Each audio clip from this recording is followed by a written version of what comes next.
It is a small, unassuming bean, no larger than a pea, yet it feeds more of the world than almost any other crop. The soybean rarely appears on a dinner plate in its whole form, and yet its presence is everywhere, hidden inside the meat we eat, the oil we cook with, and the animals we raise. This is the story of agriculture's quiet giant. The soybean's journey begins in Eastern Asia, in the river valleys of ancient China, where it was first domesticated more than 3,000 years ago.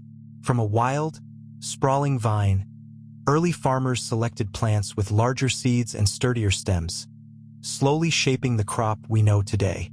To these early cultures, the soybean was sacred, counted among the 5 holy grains, valued not only as food but as a way to restore tired soil. For centuries it remained an Asian crop, spreading through Korea, Japan, and Southeast Asia, where it became the foundation of foods like tofu, miso, and soy sauce. It would take until the 1700s for the bean to reach Europe, carried by traders and curious botanists, and even longer to find its true home across the ocean. The soybean arrived in North America in the early 1800s, at first little more than a botanical curiosity grown for hay and forage. Few imagined what it would become. The transformation came in the early 20th century, when scientists discovered how to crush the bean and separate its 2 great treasures, the oil and the protein-rich meal. Suddenly, the soybean was not just a plant but an industry. By the 1940s and 50s, fields across the American Midwest turned green with it, and the crop that began in Chinese river valleys became one of the engines of modern farming. To understand its rise, you must understand how it grows. The soybean is a legume, and like its cousins the pea and the lentil, it performs a kind of quiet alchemy. On its roots live tiny bacteria that pull nitrogen from the air and fix it into the soil, fertilizing the very ground in which it stands. Farmers plant the seeds in late spring, once the soil has warmed, in long parallel rows that stretch to the horizon. Through the summer, the plants grow waist-high, flowering in modest purple and white blooms before forming the fuzzy green pods that hold 3 or 4 beans each. As autumn arrives, the leaves yellow and fall, and the pods dry to a brittle tan.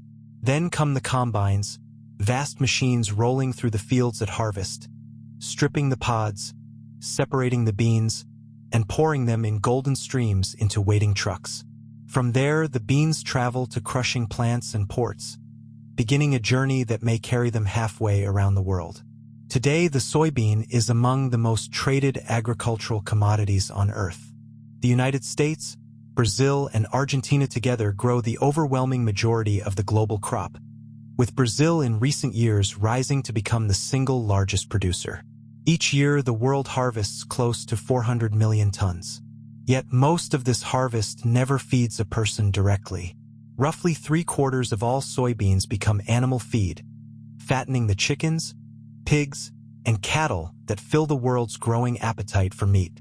Much of the rest is pressed into oil, one of the most widely used cooking oils on the planet, while soy protein finds its way into countless processed foods.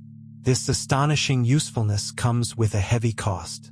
The hunger for soy has driven the clearing of forests and grasslands, most painfully in the Amazon and the South American savannas, where wild landscapes have given way to endless rows of beans. The challenge of the coming century is to feed billions without consuming the very wild places that sustain us. And so the soybean stands as a mirror of our age, a humble seed carrying the weight of a planet's needs. It is a plant that enriches the soil yet strains the land, that nourishes billions yet rarely earns their notice. From a sacred grain of ancient China to a global commodity moving through the holds of ships, the soybean has quietly become indispensable. It asks for little attention and receives even less, and yet without it the modern world would struggle to feed itself.